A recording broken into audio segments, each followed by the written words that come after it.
Bom dia, meu amigo, bom dia, minha amiga, tudo bom com você? Deixa eu me apresentar, meu nome é Gustavo Fernandes, eu sou juiz de direito do TJDFT e já tive a oportunidade e a felicidade de ser aprovado em outros concursos de carreira jurídica, como para juiz federal no TRF da 4ª Região, como para promotor de justiça no Ministério Público do Estado de Goiás. Sou professor aqui do CPIURES e a minha especialidade é o direito constitucional. Sejam muito bem-vindos a esse curso preparatório para o Ministério Público do Estado de São Paulo, MPSP. Eu investiguei a fundo as duas últimas provas, as mais recentes, também não adianta ficar vendo provas muito antigas, de direito constitucional do concurso para promotor de justiça do MPSP, e percebi as suas peculiaridades, os temas mais recorrentes. É claro que tudo pode acontecer em um concurso novo. Eu já, com minha experiência em concursos, já vários casos que a banca vinha seguindo uma tendência, de repente veio um concurso, totalmente diferente. Exemplo, agora, mais recente, praticamente o último concurso de carreira jurídica que teve, para juiz do TJ Santa Catarina. Havia uma tendência lá na banca CESP de cobrar mais jurisprudência, né? Julgados envolvendo a organização do Estado, repartição de competências, e peguei forte nesse ponto. Chegou na hora da prova, não caiu praticamente nada disso. Foi só letra de lei. Foi uma prova bem fácil. Todo mundo comentou, tanto que ela foi fácil.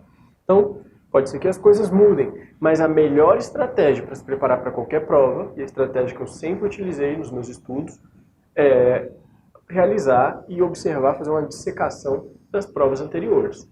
Quando eu fui estudar para o concurso do TJDFT, o que eu fiz? Primeira coisa, antes de qualquer coisa, peguei as últimas 3 provas para a magistratura do TJDFT, imprimi as 3, fiz cada uma em um dia, uma na sexta, uma no sábado e uma no domingo, como se fosse um dia da prova. E aí, dali, eu percebi o quanto eu tiraria, peguei a nota de corte, peguei a nota que eu tirei, e vi se eu passaria ou não. Eu vi quais as questões que caíam mais, eu percebi que tinha questões que eram repetidas, literalmente repetidas, em um concurso, e foram cobradas do mesmo jeitinho, o outro não dava só alguma palavra, mas era o mesmo assunto e a mesma maneira de perguntar. E percebi os temas que nem caíam nessas 3 provas e outros que caíam sempre. E aí eu consegui montar uma estratégia bacana para ser aprovado. Recomendo que você faça isso também na prova do MPSP e acompanhe com muita atenção as nossas aulas aqui. Teremos 5 encontros de 1 hora. É muito pouco tempo, eu não vou conseguir dar um curso de Direito Constitucional aqui, nenhum professor vai conseguir fazer na sua matéria. Então, eu, como todos, escolhi os 5 principais assuntos e em cada aula eu vou falar um pouquinho desses assuntos, beleza? Eu não trouxe o cronogramazinho das aulas, mas eu vou mandar para o pessoal do curso aqui para eles colocarem no site, ou se por acaso não colocarem, na nossa segunda aula eu coloco aqui na tela para vocês. Mas nós teremos a aula de hoje sobre o Ministério Público, na Constituição, teremos uma aula de remédios constitucionais, uma aula de direitos sociais. Salvo engano, também uma aula de organização do Estado, e a última eu acho que é processo legislativo. Vou olhar direitinho para vocês, beleza? Aqui os nossos canais de comunicação, Gustavo Fernandes Salles é o meu Instagram, gustavo.fernandes@tjdft.jus.br é o meu e-mail. Vamos lá, primeiro tema então dessa nossa revisão de 5 aulas.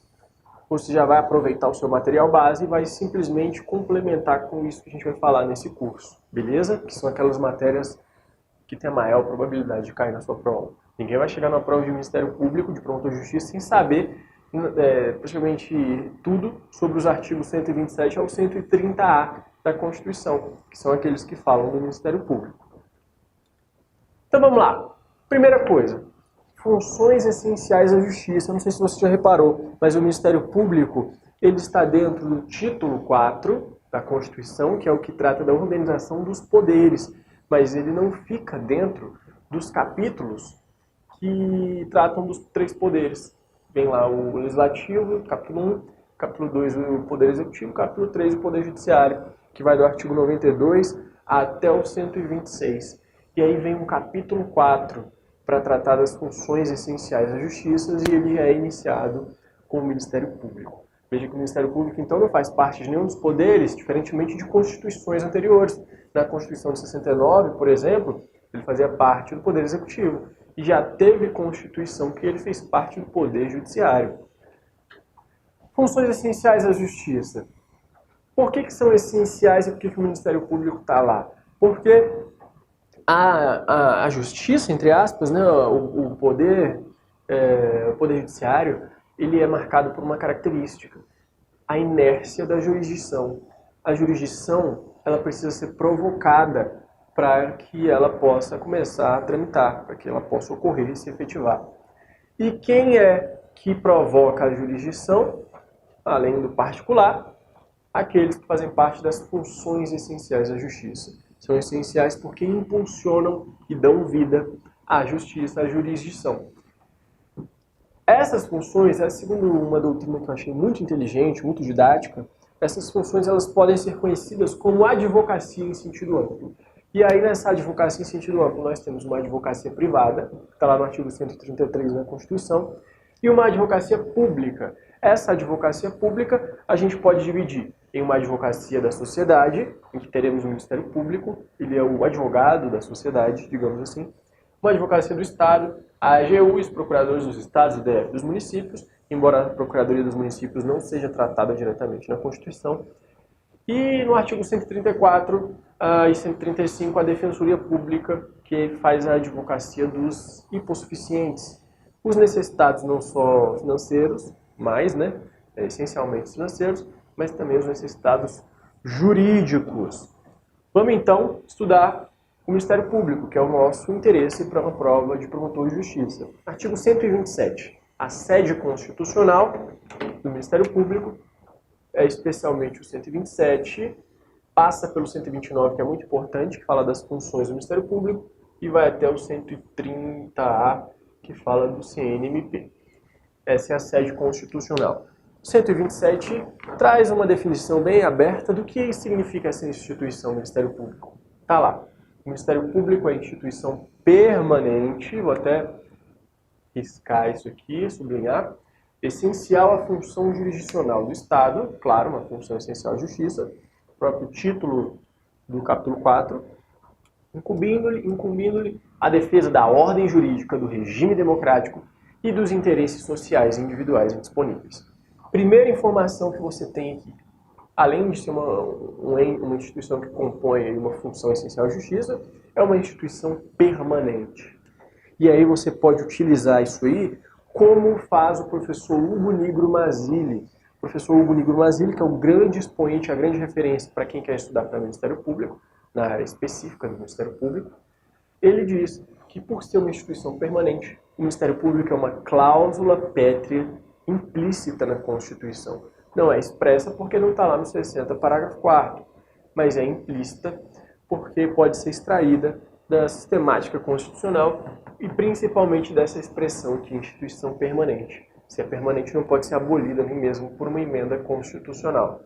Essa expressão é tão importante que a Defensoria Pública brigou, fez um lobby danado para que no artigo 134 também fosse incluída essa expressão. E isso aconteceu do ano de 2014 para cá, na última emenda que mexeu na Defensoria Pública. Beleza? Mas é claro, não é só porque está escrito que é permanente, você pode defender que é uma cláusula pétrea implícita, porque ele defende o regime democrático, a ordem jurídica e várias outras coisas.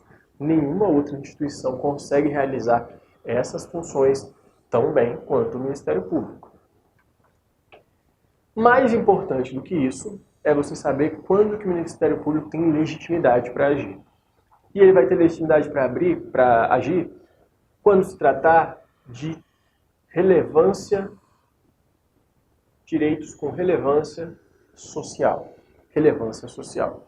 Quando que haverá relevância social? A própria Constituição já diz expressamente os interesses sociais, e aqui você pode incluir, como faz o professor Marcelo Novellino, os interesses difusos e os interesses coletivos. Esses já são considerados interesses sociais e, portanto, já tem uma presunção de relevância social, o Ministério Público vai agir nesses casos, e os individuais indisponíveis, como a vida e a saúde, por serem indisponíveis, eles têm uma relevância social por trás. São direitos que não têm apenas uma visão, um viés subjetivo. A minha vida é importante para mim subjetivamente, mas objetivamente ela importa para toda a ordem jurídica brasileira. E ela deve ser defendida por uma instituição forte como é o Ministério Público. E aí vem os direitos individuais disponíveis. Bom, os disponíveis, a princípio, eles não têm relevância social. São direitos meramente patrimoniais, por exemplo. Se é um direito individual disponível de uma só pessoa, o Ministério Público nunca vai agir. Ele não vai ter legitimidade para defender esse direito ou esse interesse. Agora, se são direitos individuais disponíveis, ou seja, mais de um direito disponível, individual, mas vários individuais, coletivamente falando, ainda assim, em regra, ele não terá relevância social. Mas é possível que tenha. É possível que tenha. Vamos ver o que já decidiu aqui o Supremo, RE 401, não sei se eu estou na frente da tela, esse estúdio aqui é muito pequenininho, é diferente dos que eu estou acostumado a gravar. RE 401-482, agravo regimental. O Ministério Público possui legitimidade para propor ação civil coletiva em defesa de interesses individuais homogêneos de relevante caráter social, ainda que referente a direitos disponíveis. Então, se esses direitos disponíveis são vistos em uma visão coletiva, e ainda mais do que coletiva, estiver presente a relevância social, eles, caracterizando interesses individuais homogêneos, serão defendidos pelo Ministério Público. Olha aqui também o que o Supremo falou nesse outro RE 631-111. Deixa eu só apagar aqui.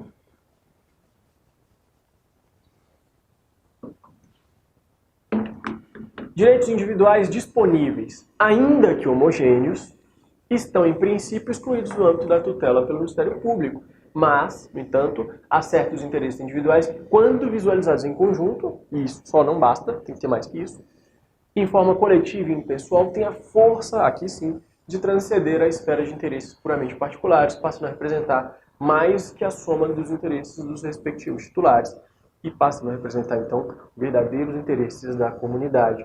Aqui é um interesse social qualificado que legitima o Ministério Público a agir. Esse é o raciocínio que você vai levar para a sua prova. Vamos ver aqui, então, na casuística, quando que essa relevância social está presente.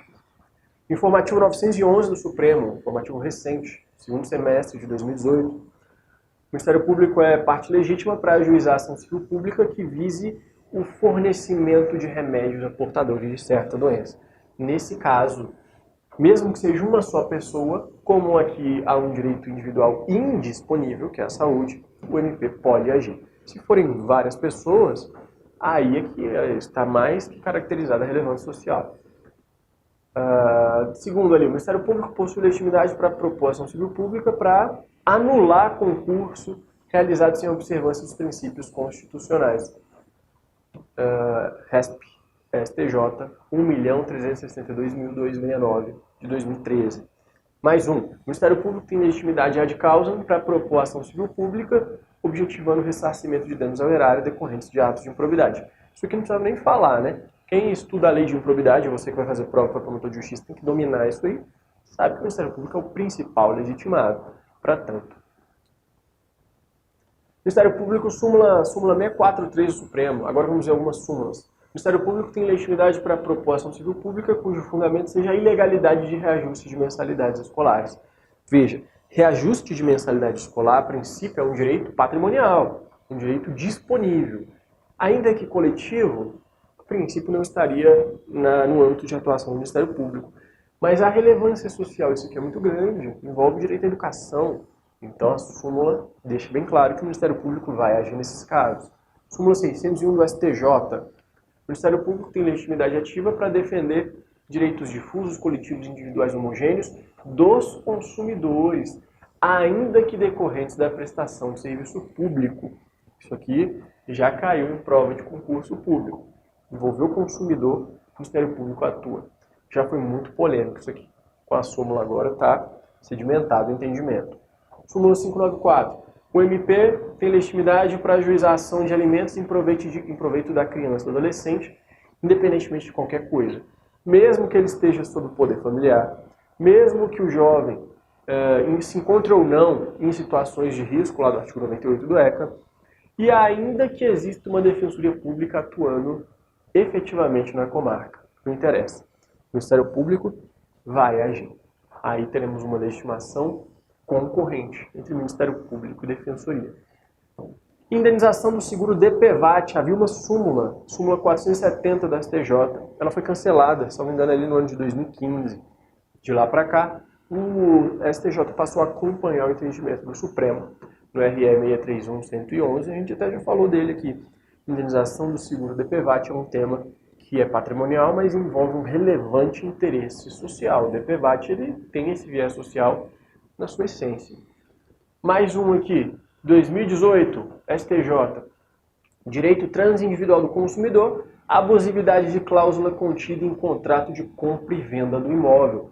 Tratou de consumidor, você já vai colocar o Ministério Público lá. Em regra, o Ministério Público vai atuar, tem até a súmula nesse sentido. Aqui um caso mais específico e recente, a cláusula contida em contrato de compra e venda de imóvel, que é abusiva, vai permitir a atuação do Ministério Público. Mais um aqui, o Ministério Público Federal é parte ilegítima para ajuizar a ação civil pública que visa a anulação da tramitação do projeto de lei. Então olha para que serve essa ação civil pública. Para anular a tramitação de um projeto de lei, aqui no caso do plano diretor do município. Está falando que o Ministério Público Federal não tem legitimidade para isso, mas ao mesmo tempo está trazendo a legitimidade do Ministério Público Estadual, falando aqui. De fato, nas hipóteses em que se coloca em xeque a atuação das instâncias governamentais domésticas ou locais, a legitimidade vai para o MP estadual, como está na lei, no artigo 27 da Lei Orgânica Nacional do Ministério Público, a Lei 8625 de 93. Tá? Então, o Ministério Público Federal, você já decora, não vai atuar nesse caso aqui envolvendo o projeto de lei que trata do plano diretor, vai ser o estadual. Mas o estadual tem essa competência, essa legitimidade para ajuizar essa ACP, para anular a tramitação de um projeto de lei. Isso aqui eu vou até pesquisar mais a fundo, isso aqui é um tema que muito me interessa, mas isso aqui é quase como se fosse, ou é, um controle de constitucionalidade jurisdicional preventivo de um projeto de lei, da lei antes de ser sancionada, promulgada e publicada. Interessante isso aqui, né? É algo a ser estudado. Mas se cair esse caso na sua prova, você sabe que o Ministério Público pode atuar. E em um segundo momento, você sabe que não é o Ministério Público Federal. Bom, princípios institucionais do Ministério Público. O artigo 127, então, muito interessante no seu caput, ele prossegue nos seus parágrafos. E o parágrafo primeiro, ele diz: são princípios institucionais do Ministério Público a unidade, a indivisibilidade e a independência funcional. Isso aqui você tem que saber de cor e salteado. Impossível chegar numa prova de promotor de justiça sem saber isso aqui. Beleza? Unidade significa que os membros do Ministério Público eles pertencem a uma única instituição, uma instituição una, e que eles estão subordinados a uma só chefia. Existe um cabeça, um chefe, PGR, que é o chefe nacional dessa instituição única chamada Ministério Público. Então, os seus membros são representantes da instituição. Uma vez um professor meu, que já foi juiz, é aposentado e passou a outros cargos depois políticos, ele disse que uma vez estava numa audiência, chegou um advogado que falava: excelência, e o representante do Ministério Público? Aí ele falou, pelo sotaque do advogado, né? Será que ele é um advogado mais caipira, mais do interior? E por isso ele falou representante, sem ter o conhecimento correto da palavra, que seria representante. Ou pelo contrário, ele é uma pessoa tão estudada que leu Pontes de Miranda e sabe que o termo técnico mais correto não é representante, é representantes, porque a pessoa, alguém que está ali com a toga do promotor de justiça e exercendo esse cargo, ele representa, ele faz presente a instituição. Um promotor de justiça é como se fosse um Ministério Público de pernas andando por aí. Por isso decorrente da unidade, a instituição uma só, seus membros apenas representam essa instituição única. Beleza? Agora, importantíssimo, o professor Hugo Nigro Mazzilli fala isso aí. A unidade, ela existe no aspecto funcional. Para atividade e fim, o Ministério Público é um só. Agora, dentro de cada Ministério Público, ou seja, sob o âmbito orgânico, você não pode falar em uma unidade nacional. Organicamente, existem diversos ministérios públicos. E isso traz consequências. Se você é promotor do Ministério Público do Estado de São Paulo, você não pode substituir o membro aqui do MPDFT. Ah, eu não vou poder trabalhar hoje, aí liga pro seu brother lá de São Paulo, vem cá, fazer audiência aqui para mim. Não pode. Não pode. Porque são ministérios públicos diferentes. A unidade, ela existe dentro de cada Ministério Público. A unidade, digamos, perfeita dentro de cada Ministério Público. No geral, no âmbito nacional, é uma unidade no sentido funcional apenas. No sentido orgânico, ela não existe. Tá? Indivisibilidade decorre da unidade, é uma decorrência, é quase que um subprincípio. Mas você não vai falar isso, vai falar que é um princípio autônomo, né? Mas decorrente dessa unidade, permite-se a substituição recíproca entre os membros do Ministério Público. É uma instituição indivisível, não se divide, por isso todos os membros são representantes, eles podem se substituir reciprocamente. Veja o que eu acabei de falar no detalhe anterior. Dentro de cada ramo do Ministério Público. O Ministério Público lá de Goiás não vai substituir um membro lá do Ministério Público da Paraíba. É só dentro de cada instituição. Respeitadas as regras também, as normas legais do Código de Processo Civil e tudo mais, do processo penal, e as regras e os atos normativos infralegais também, editados lá na instituição. Bom, o Ministério Público, diante da indivisibilidade, já decidiu que se um promotor de justiça ele oferece denúncia em um foro incompetente, não precisa, é claro que na prática o outro promotor competente vai observar e vai ratificar, mas ele diz que é dispensável essa ratificação do mesmo grau funcional e do mesmo Ministério Público apenas lotado em foro diverso e competente. Porque o primeiro fez em nome da instituição, que é indivisível e é una. E a independência funcional. Esse é o mais fácil de todos de decorar e de aprender. Esse significa que o membro do Ministério Público ele não está subordinado a ninguém. A ninguém. Ele só deve obediência à sua consciência jurídica à luz da Constituição e das normas legais. Só isso. Ele não tem que respeitar ou observar o que diz o Procurador-Geral da República, o Procurador-Geral de Justiça, no âmbito funcional. Na atividade funcional, ninguém manda no promotor de justiça. Administrativamente, é óbvio que ele tem que respeitar os deveres funcionais e administrativos, senão ele vai levar encarcada do PGJ e da Corregedoria e tudo mais. Essa independência funcional, você pode falar na sua prova que ela não é só do membro, ela é também da instituição. Então, do mesmo jeito que o promotor de justiça não deve obediência a ninguém, o Ministério Público, enquanto instituição, não deve obediência a ninguém. Nem ao Poder Judiciário, nem ao STF, né, que faz parte do Judiciário, nem a outros poderes, ao Executivo, não, jamais. Por isso aqui, não existe subordinação funcional, devendo ser afastada qualquer hipótese de ingerência na atividade processual. E o princípio do promotor natural? Bom, ele não está expresso na Constituição. No 127, parágrafo 1º, não tem nada disso. Mas ele é reconhecido tanto pela doutrina quanto pelo Supremo. O Supremo foi polêmico isso aí durante um tempo. Você encontra julgados mais antigos dizendo que não existe um princípio do promotor natural. Mas para fins de prova, ainda mais de um concurso para o Ministério Público, você pode defender que sim, até porque temos julgados recentes, o HC 137-637 de 2018.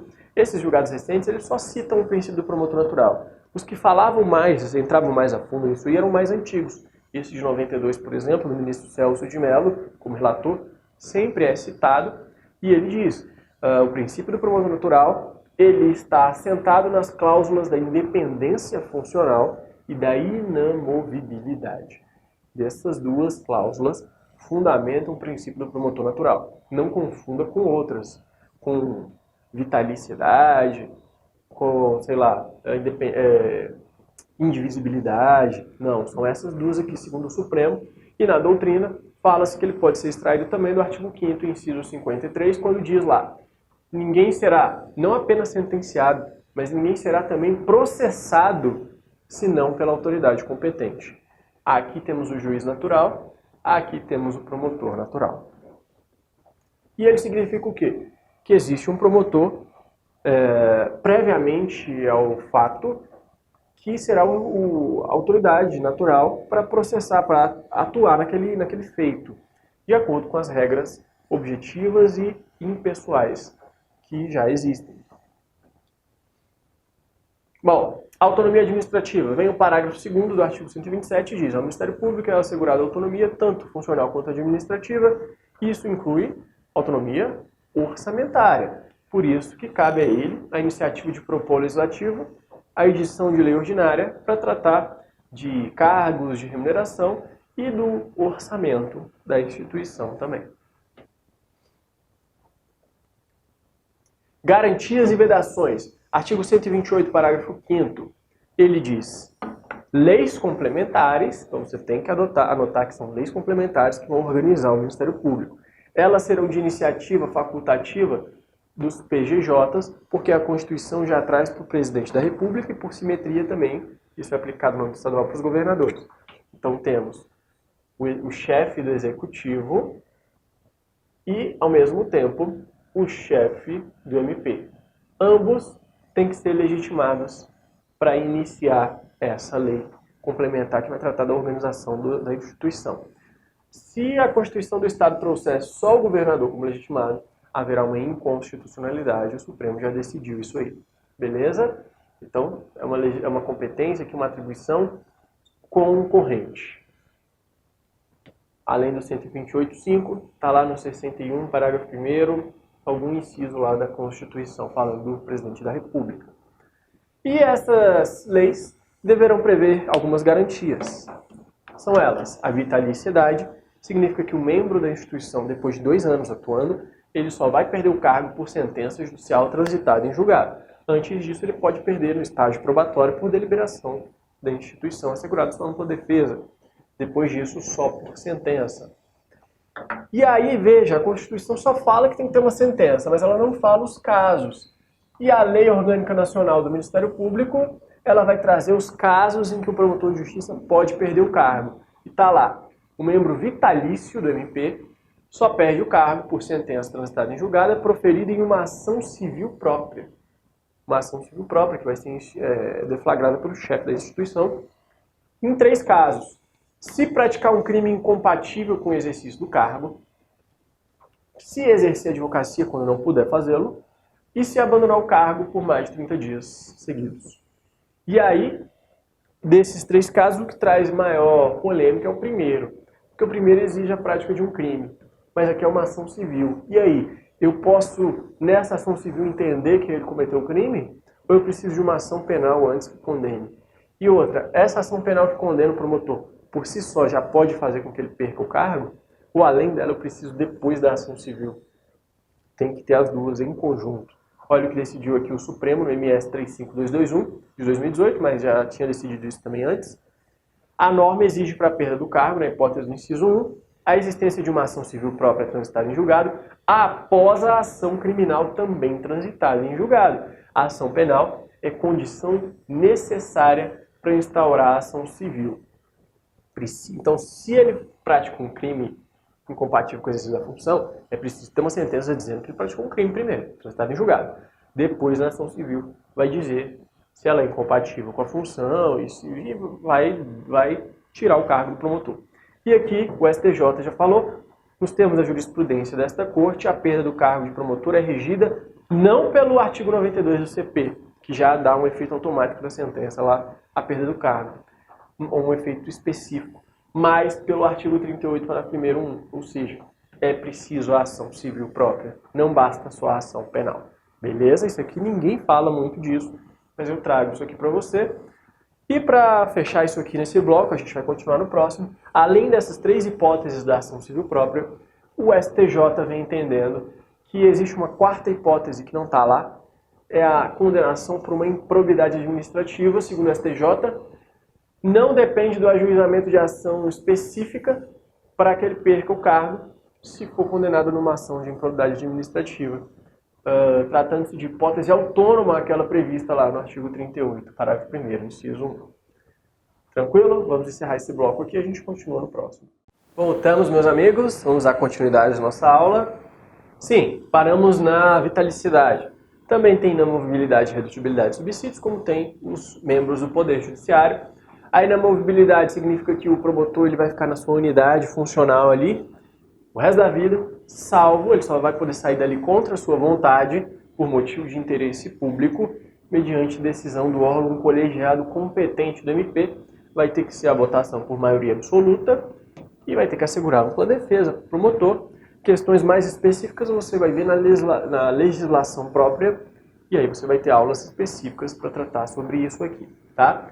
E a irredutibilidade de subsídio é uma garantia de todo servidor público, na verdade. Não é só dos membros do Judiciário e do Ministério Público. Mais importante que as garantias são as vedações. Por quê? Porque as vedações para membros do Ministério Público têm certas peculiaridades em razão da existência de dois regimes. O regime pós-Constituição de 88 e o regime pré-constitucional. Então, vamos com cuidado aqui analisar as vedações. Primeiro, receber honorários, percentual ou custos, receber qualquer coisa pela sua participação no processo. Não pode. B, exercer a advocacia, e o Supremo fala, ainda que em causa própria. Membro do Ministério Público, pós-88, não pode exercer a advocacia. A Constituição veda. Mas existe o regime anterior.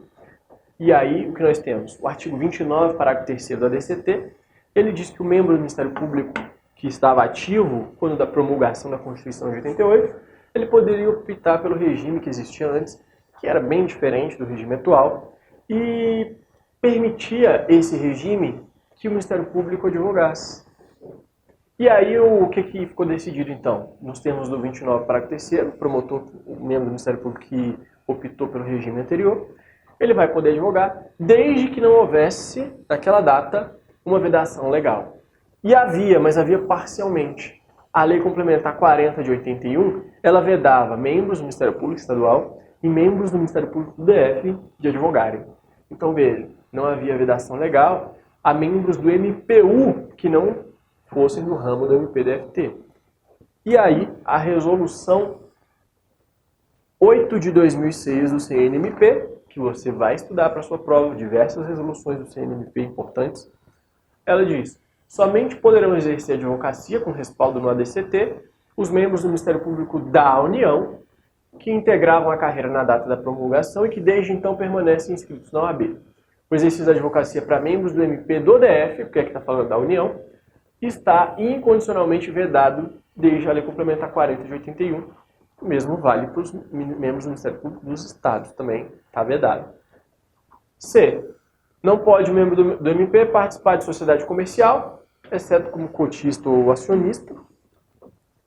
Não pode exercer qualquer outra função pública, ainda que em disponibilidade, salvo uma de magistério. Então, o promotor de justiça só pode dar aula, assim como o juiz. Não pode fazer mais nada, só dar aulas.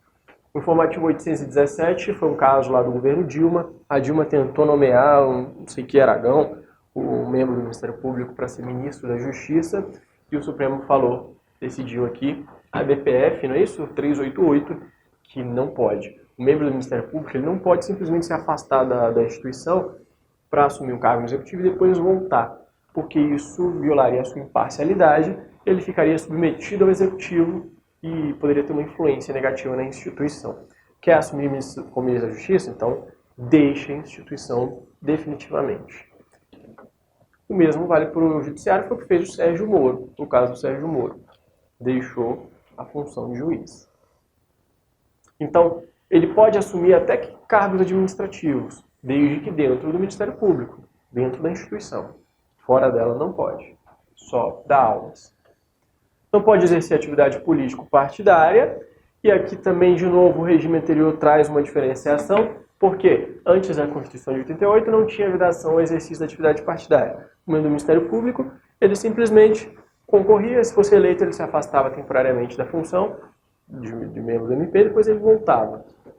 Com a CF 88, esse exercício de atividade político-partidária foi vedado, mas expressamente se permitiu que a lei infraconstitucional trouxesse exceções, e as leis 75 de 93 e a Lei Orgânica Nacional do MP, elas trouxeram uma ressalva e permitiram que o promotor pedisse uma licença. Ele se licencia para concorrer, se ele se licencia dentro do prazo de desincompatibilização de 6 meses, e aí depois ele concorre, se for eleito, beleza, depois ele volta. Depois a emenda constitucional 45 ficou totalmente proibida a atividade político-partidária. E aí temos 3 situações. 2 delas não tem nenhuma polêmica. Quem entrou depois da emenda constitucional de 45 de 2004, se for o seu caso ou se entrar, você jamais vai poder exercer atividade político-partidária. Quer concorrer a alguma coisa? Deixe definitivamente a instituição do Ministério Público. Peça demissão. Ou se aposente. Ninguém aqui depois de 2004 tem idade para aposentar, né? Se for um membro que entrou antes da Constituição de 88 e escolheu o regime anterior, pode exercer atividade político-partidária. Temos aí muitos promotores antigões que são, muitos não, mas eu conheço, pelo menos um, que são deputados aqui, no caso um deputado distrital. E, excepcionalmente, para aqueles que ingressaram após 88, mas antes da emenda 45, ou seja, entre 88 e 2004, esses não têm direito a se candidatar, a exercerem atividade político-partidária. Mas o Supremo reconheceu a eles o direito que não é um direito adquirido, mas um direito atual a se reelegerem. Então essa galera aqui conseguiu continuar depois de 2004 exercendo cargo político, mas por meio de uma reeleição que ocorreu lá em 2004. E não porque tem direito a exercer atividade político-partidária, está lá no RE 597994. Também não pode receber contribuições, qualquer tipo de benefício, aí, salvo as exceções legais. Além disso, aplica-se aos membros do Ministério Público, disposto no 95, parágrafo único, inciso 5, que é a chamada quarentena de saída. É aquela em que, no caso do judiciário, se eu sou juiz aqui do TJDFT, a partir do momento que eu me aposento ou sou exonerado, eu tenho que ficar 3 anos sem poder exercer advocacia, não no mando geral, mas dentro do TJDFT, aqui no âmbito do DF. Eu posso exercer advocacia lá em São Paulo, se eu quiser. Aqui no DF eu tenho que esperar 3 anos. O mesmo vale para o promotor de justiça, que é exonerado ou se aposenta, tem que cumprir essa quarentena de saída aí de 3 anos. Bom, estrutura orgânica. Vimos que o Ministério Público é uno no aspecto funcional, mas no aspecto orgânico existem 26 estados, 26 ministérios públicos, mais do DF, mais aqueles 3 ramos do MPU, Trabalho, Militar e Federal. Então dá 30, né? 30 ministérios públicos. Isso está lá na Constituição, ó. O Ministério Público, no 128, abrange o MPU, que tem os 4 ramos que a gente conhece, MPF, MPM, MPT e MPDFT, e temos os 26 Ministérios Públicos estaduais. A grande polêmica disso aqui é quem pode atuar perante tribunais superiores. Mais ainda no Supremo. Quem pode atuar? Durante um tempo defendeu-se que só o Ministério Público Federal. E é certo que é só o MPF que atua como custos legis, ou custos constitutiones, né? Guardião da Constituição, guardião da ordem jurídica, perante tribunais superiores. É só o MPF, quem dá aparecer lá nos recursos, tal, é o MPF. Mas isso não impede, segundo o Supremo, que os MPs estaduais e o do DF atuem originariamente perante as cortes superiores. Está aqui. Os MPS e o MPDFT têm legitimidade para propor e atuar em recursos, meios de impugnação e ações em trâmite no Supremo e no STJ, oriundos de processos de sua atribuição, sem prejuízo da atuação como custos legis lá do MPF. Qual que é o grande detalhe aqui? Para o Ministério Público do Estado é tranquilo. Também por conta da tese em repercussão geral fixada, para o MPDFT também é. Mas fora o MPDFT, você vê que o MPDFT sempre tem peculiaridades, né? Ele é o mais peculiar de todos. Fora ele, os outros 2 ramos, MPM e MPT do MPU, eles não atuam originariamente no STF, nos tribunais superiores. Eles não atuam. Quem atua vai ser o chefe deles. E o chefe desses outros 4, do MPM, do MPT, do MPF, o chefe dessa galera aqui é o PGR, como chefe do MPU. Então, o PGR que atua no STF, ele pode, nos termos das leis, delegar isso aí para subprocuradores e tal, mas é o PGR, subprocuradores lá do MPF, é o PGR. Então, o MPM e o MPT não atuam originariamente no Supremo.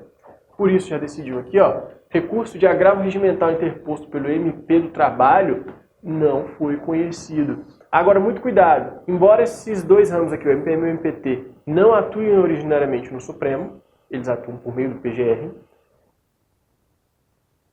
eles podem apresentar um recurso extraordinário. Por quê? Recurso extraordinário não é apresentado contra um ato do Supremo. Pelo contrário, é um ato do TST, por exemplo, do TST.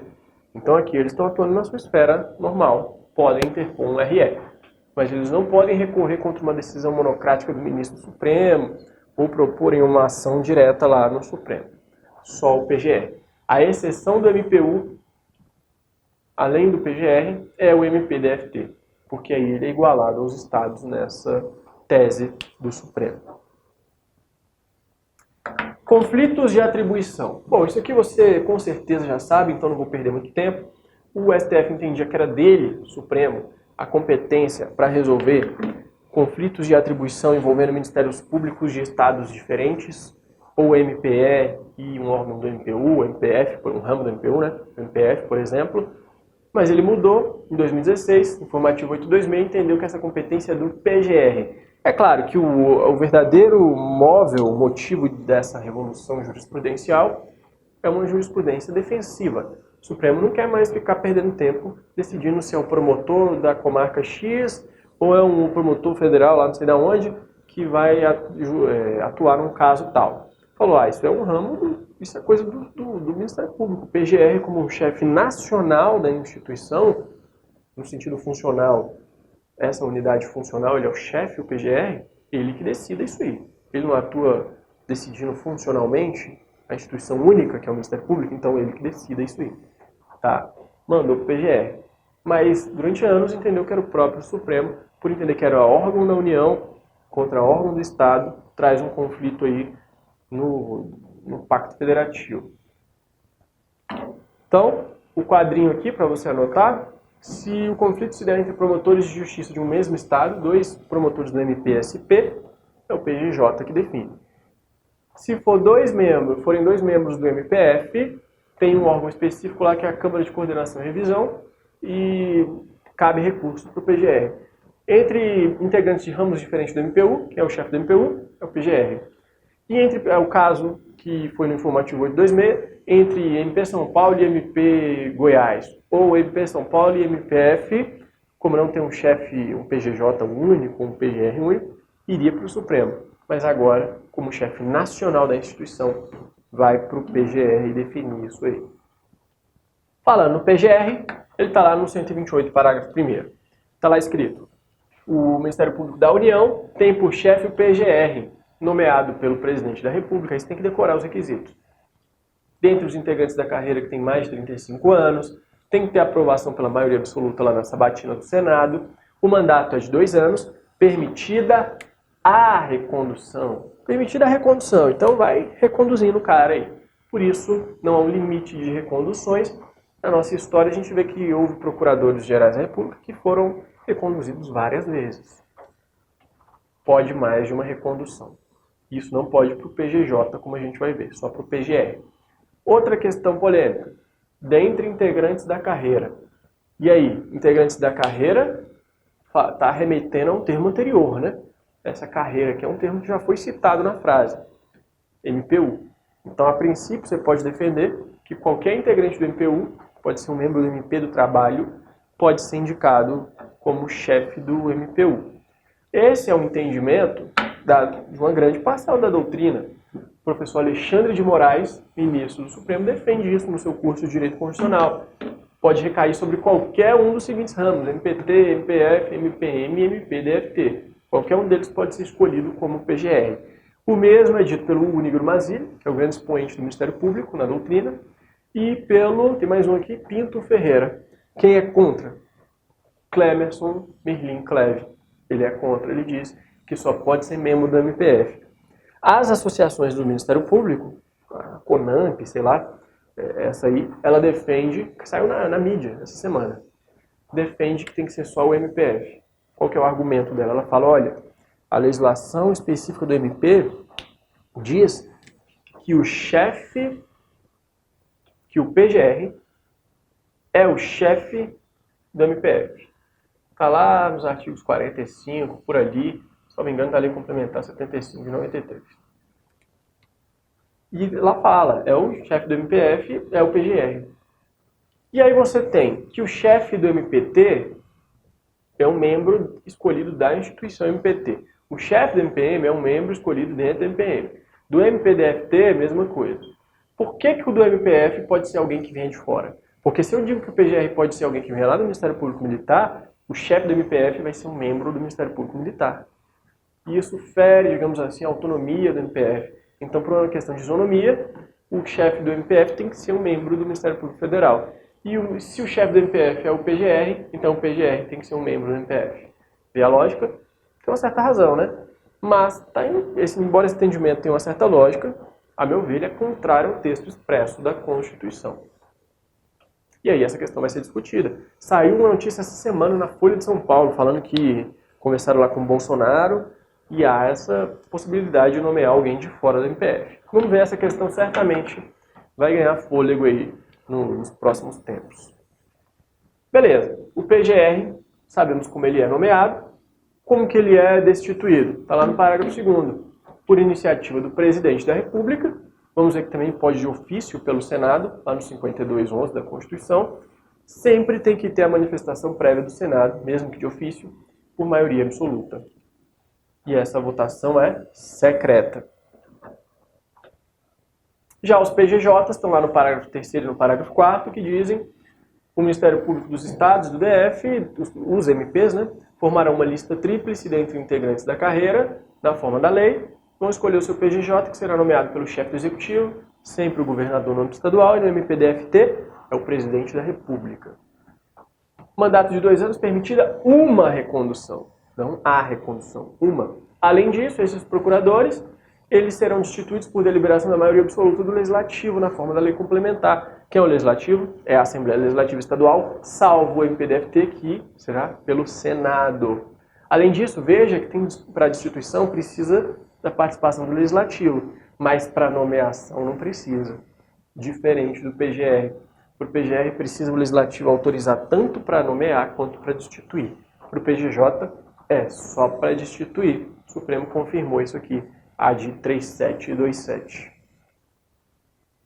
Funções institucionais. Meu amigo, eu peço que você leia com muito cuidado o artigo 129 da Constituição, decore as hipóteses.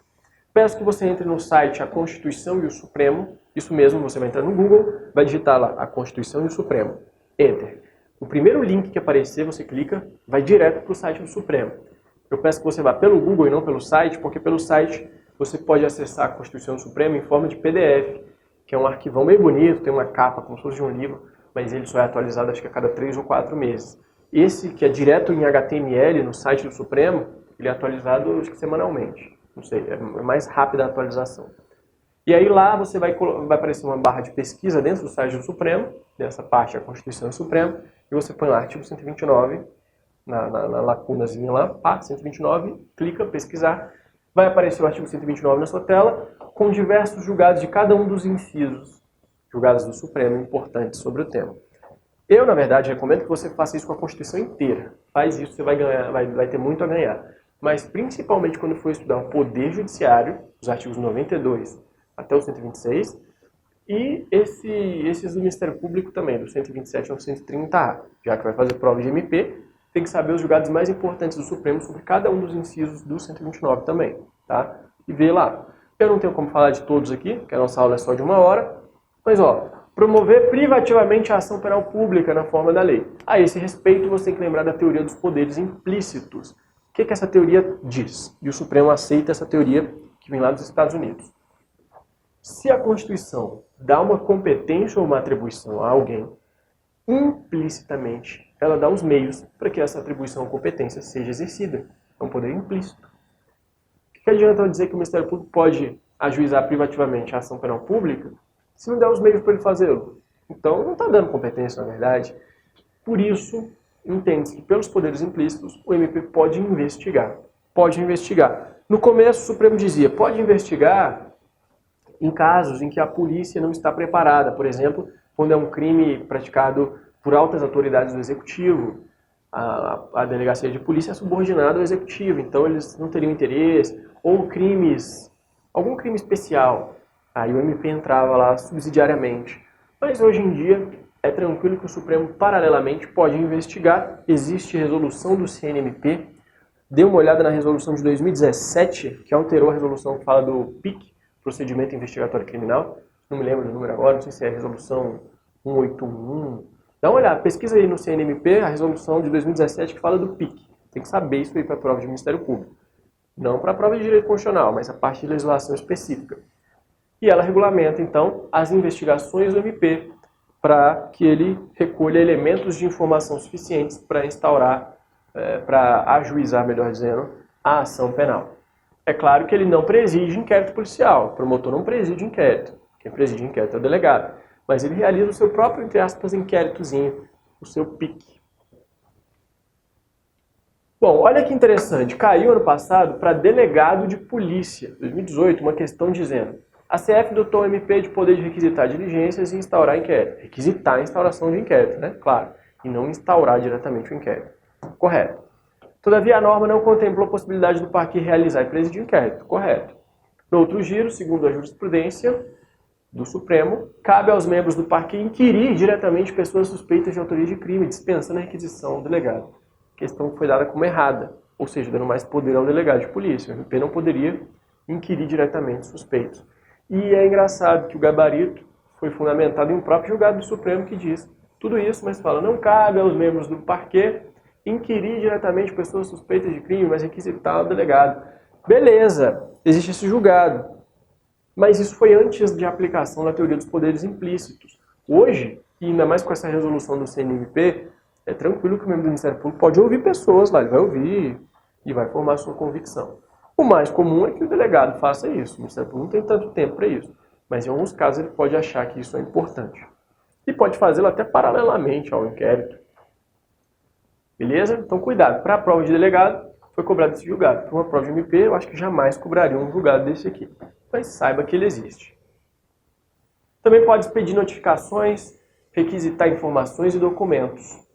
Por isso é que, como juiz, aqui no DF, os juízes todos não deferem pedido do Ministério Público para requisitar documentos quaisquer que sejam. Ah, juiz, o inquérito está tramitando, eu quero que retorne à delegacia por mais 60 dias para diligências e eu quero que o juiz o oficie ao hospital onde foi internada a vítima para que o hospital envie o prontuário de atendimento médico aqui para o Ministério Público, aqui para o inquérito, para a gente analisar como foram as lesões.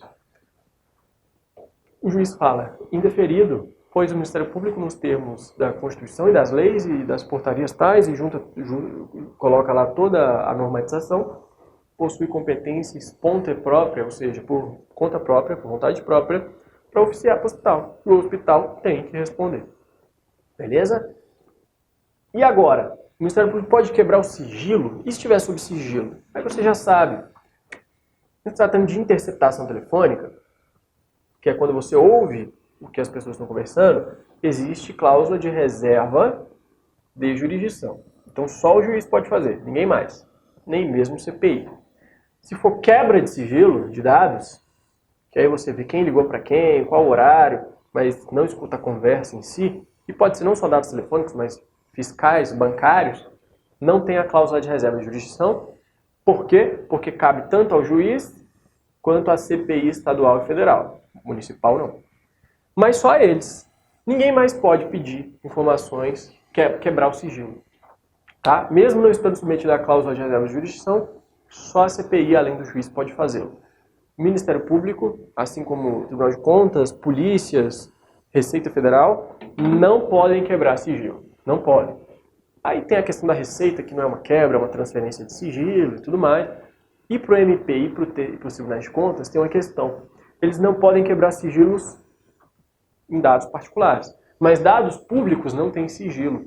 Então pode o MP requisitar informações bancárias de contas da prefeitura, porque as contas da prefeitura não estão sob sigilo.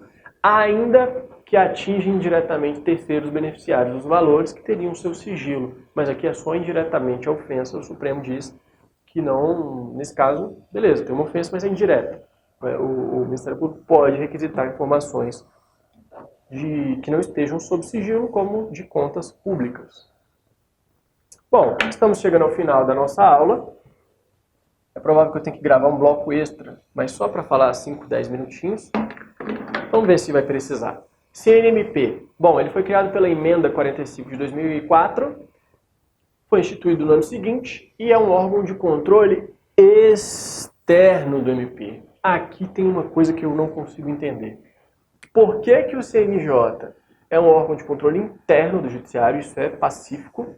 E isso tanto é que ele está lá no artigo 92 da Constituição, e o 92 fala dos órgãos do Poder Judiciário, inciso 1, STF, inciso 1A, CNJ. Ele está lá como órgão do Judiciário, é um controle interno, tanto que ele não viola a autonomia do Judiciário. Teve a dizer sobre isso. Por que que ele é interno? E o CNMP, que é como se fosse o irmão gêmeo do CNJ, então um primo do CNJ, eles são tudo que vale para um, vale para o outro, os dois não podem exercer controle de constitucionalidade de leis e tudo mais. Mas o CNMP, ele é um órgão externo do Ministério Público, ele não é interno, ele é externo. Engraçado isso, né? O Supremo decidiu aqui, ó, MS 34712, agravo regimental. A sua composição está lá no 130A, aí eu não vou ficar lendo com vocês, mas lembra, são 14 membros, tem que ter essa sabatina no Senado, 2 anos, podendo ficar no máximo mais 2, até 4 anos, e aí o PGR é o chefe, e tem aí outros 13 membros, lembrando que vem 2, um indicado pela Câmara e um pelo Senado, 2 cidadãos, 2 juízes indicados, um pelo Supremo e um pelo STJ, e 2 advogados indicados pelo Conselho Federal da Ordem dos Advogados, além dos 7 membros do MP fora o PGR, né? 3 do MP dos estados e 4, cada um de cada ramo do MPU. E aí, eu não vou ler com vocês aqui, mas dê uma olhada na lei 11.372. A lei 11.372 vai trazer logo nos artigos 1º e 2º como que esses integrantes, esses 7 integrantes, 4 do MPU e 3 do MP estadual, serão escolhidos para ingressarem no CNMP. Dá uma lidinha aí, é só ver o artigo, não tem segredo nenhum, tá? Lei 11.372 de 2006. Parágrafo 3º fala, o Conselho, em votação secreta, vai escolher um corregedor, vai ser escolhido dentre os membros do Ministério Público que o integram, esse não pode ser reconduzido para o cargo, tem as suas atribuições aqui, e o presidente do Conselho Federal da OAB, ele não integra o CNMP, mas ele oficia junto ao Conselho. Bom, na AD 3367, o Supremo decidiu que, do mesmo modo que o CNJ não tem qualquer ingerência sobre o Supremo, já que o Supremo é o órgão máximo do Poder Judiciário, também o CNMP não tem ingerência sobre o Procurador-Geral da República, que é a autoridade máxima, também o órgão máximo do Ministério Público. Então, o CNMP não pode sindicar, ou seja, revisar, analisar, julgar atos do PGR. Não pode. Bom, MP junto às Cortes de Contas. Ele tem uma peculiaridade. Eu falo aqui do TCU, mas serve para também o MP que atua junto a outras Cortes de Contas locais. Ele é regido por uma lei ordinária, não é complementar, como é o Ministério Público normal, que é de iniciativa não da própria instituição, mas aqui no caso do TCU, do próprio TCU.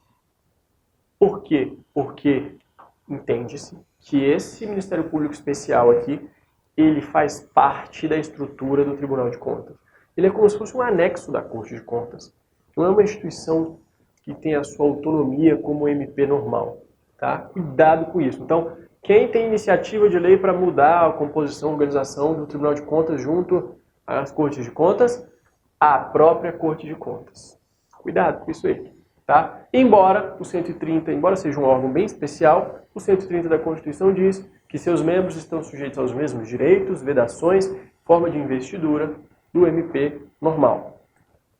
Bom, como ele tem uma fisionomia institucional que não se confunde com a do Ministério Público Comum, não é possível que haja o aproveitamento de membros do MP estadual para atuar no MP junto ao Tribunal de Contas. São instituições diversas. Passei no concurso para MP junto à Corte de Contas, eu não posso atuar lá no Ministério Público normal, o contrário também não. Além disso, aqui, ó, conversão automática dos cargos de Procurador do Tribunal de Contas dos municípios para os de Procurador de Justiça viola a Constituição. AD 3315. Outra questão interessante. Bom, para o membro do Ministério Público ser aceito como um desembargador, para ele entrar pelo 5º Constitucional como membro do Judiciário, é preciso que ele tenha 10 anos de exercício como promotor, como membro da instituição. Isso está lá no artigo, o que fala do 5º Constitucional, salvo engano, é o artigo 94 da Constituição. Já o membro do MP que vai ser eleito e vai ingressar na Corte de Contas como um conselheiro, não precisa ocupar esse cargo há 10 anos, porque a Constituição, lá no 73, parágrafo 1º, não pede esse requisito. Ela pede lá no artigo que fala do 5º Constitucional, mas o artigo que fala que esse membro do MP junto à Corte de Contas pode concorrer, ser eleito ali, ser indicado para compor o Conselho, para compor a própria Corte de Contas, ele não precisa dos 10 anos. Outra questão interessante desse MP. Segundo o Supremo e segundo o STJ, esse MP não tem legitimidade para entrar em juízo. Ele não ajuiza ações. Né? Olha que Ministério Público diferente. Ele não pode ajuizar aí, uma ação ordinária, nada, ele não tem essa capacidade. Tá? Ele não pode, por exemplo, ajuizar, propor uma reclamação no Supremo, alegando o descumprimento de uma decisão do Supremo, informativo 883. A única ação que ele pode impetrar é o mandado de segurança para defender suas próprias prerrogativas institucionais contra um acórdão prolatado pela Corte de Contas. Então a Corte de Contas proferiu um acórdão que viola as prerrogativas institucionais desse MP junto à Corte de Contas. Aí, para defender essas prerrogativas, cabe o MS. Fora isso, ele não tem capacidade para postular em juízo, informativo 611 do STJ. Além disso, ele não tem legitimidade para propor a ação executiva no caso de um título executivo extrajudicial decorrente de uma decisão do Tribunal de Contas. O Tribunal de Contas sanciona alguém com multa. Essa multa, nos termos da Constituição, é título executivo. A Constituição não diz qual que é, se é judicial ou extrajudicial, mas se vem de um órgão de fora do judiciário, é extrajudicial. Quem vai executar essa multa não vai ser a Corte de Contas, não vai ser o Ministério Público junto à Corte de Contas. Vai ser o ente beneficiário, ou o município, ou a União, vai ser o próprio ente beneficiário. Já houve trilhões de julgados aí a esse respeito, inclusive com repercussão geral. E para fechar a nossa aula, eu trago 2 julgadinhos aqui recentes, que podem cair na sua prova. Tem mais, né? Mas não dá para falar de ficar na aula inteira falando disso aí, a gente até já passou do tempo. Informativo 912. Primeiro, a lei do mandado de segurança diz que é indispensável intimar o Ministério Público para que ele dê a sua opinião. Só que o Supremo diz, a oitiva do Ministério Público não é necessária, mesmo no caso do mandado de segurança, quando se tratar de uma controvérsia acerca da qual o tribunal já afirmou jurisprudência. Então, se é um caso batido, que o Supremo já tem decisões firmadas a respeito, não precisa nem ouvir o Ministério Público. Pula e já vai para a sentença logo. Tá? Não tem nulidade nesse caso. E também já decidiu aí o STJ que não cabe mandado de segurança para conferir efeito suspensivo ao recurso. E a súmula 604 foi sedimentada, então, no começo de 2018 nesse sentido. O mandado de segurança não se presta para atribuir efeito suspensivo a um recurso criminal interposto pelo Ministério Público. Tá aí, meus amigos? Espero que vocês tenham gostado dessa primeira aula. Nos vemos nos próximos encontros.